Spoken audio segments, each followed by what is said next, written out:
आपण काळ्या मसाल्याचं वांगं बनवणार आहे. त्यासाठी मी हे वांगे घेतलेले आहेत ताजे. त्यासाठी मसाला बनवण्याकरता मी कांदा घेतलेला आहे भाजून. नंतर खोबऱ्याची काप करून घेतलेली आहे. ही लसणाची एक कांडी सोडून घेतलेली आहे.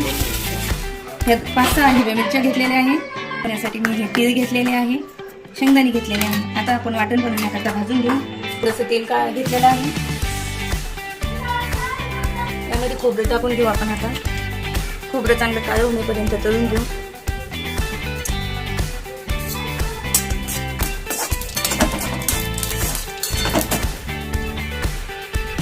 खोबरं चांगलं तळलेलं आहे. आता मी हे काढून घेते. आता आपण कांदा तळून घेऊ.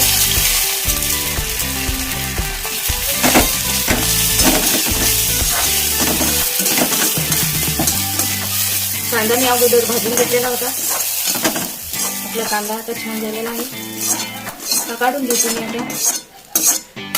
आता याच्यात आपण हिरव्या मिरच्या तळून घेऊ.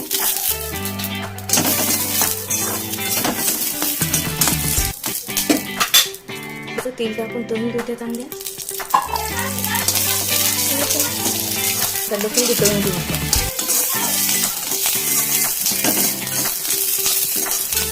आपण काढून घेऊ. ह्याच कढईत वाटण बनवण्यासाठी काही तळून घेऊ.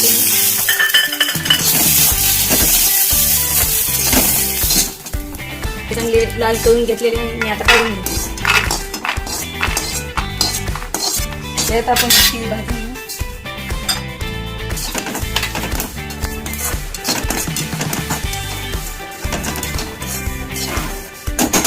ते चांगलं लाल कलर भाजून घ्यायचे. ते भाजी चांगली काढून घ्यायची.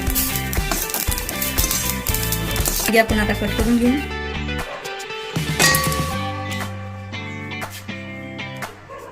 आपले वांगी कट करून झालेले आहे. त्याला आपण त्याला परतून घेऊ.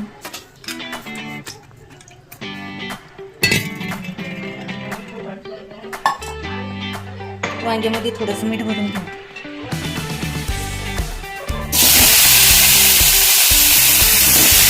वांगे पटकन करून आपण वाटून घेऊ. त्याच्यावर झाकण ते 5 मिनिटं त्याची वाटण काढून घेऊ.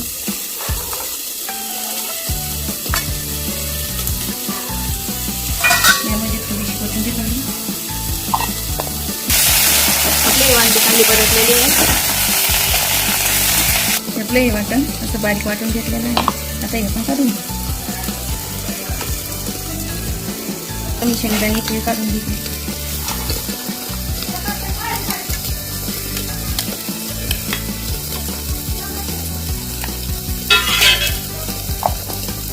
आपण आता कुठला बारीक काढून घेतलेला आहे.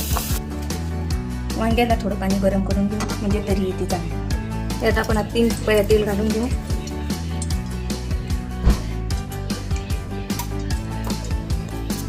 त्यात थोडीशी मोहरी टाकू. आता आपण यासाठी थोडंसं लाल तिखट घेऊ. तरीसाठी थोडंसं प्रवीण घेऊ. थोडीशी हळद घेऊ. आपण आता काळं तिखट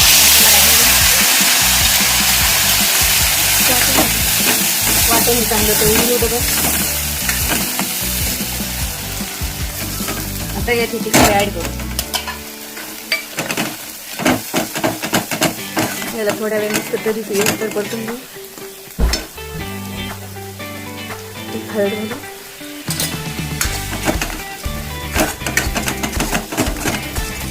यात वांगे टाकून घेऊ.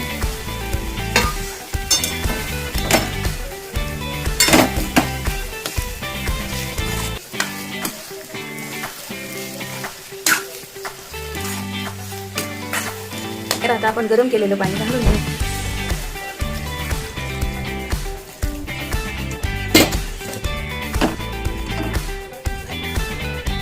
आपल्याला जेवढी पाहिजे त्या हिशोबाचं पाणी घालून घेऊ. मला हे अंगापुरता रस्सा बनवून त्यात मीठ घालून घेऊ चवीनुसार.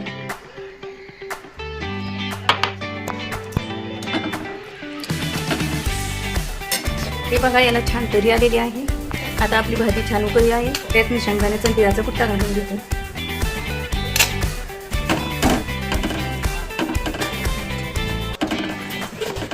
ही आपली भाजी रेडी आहे.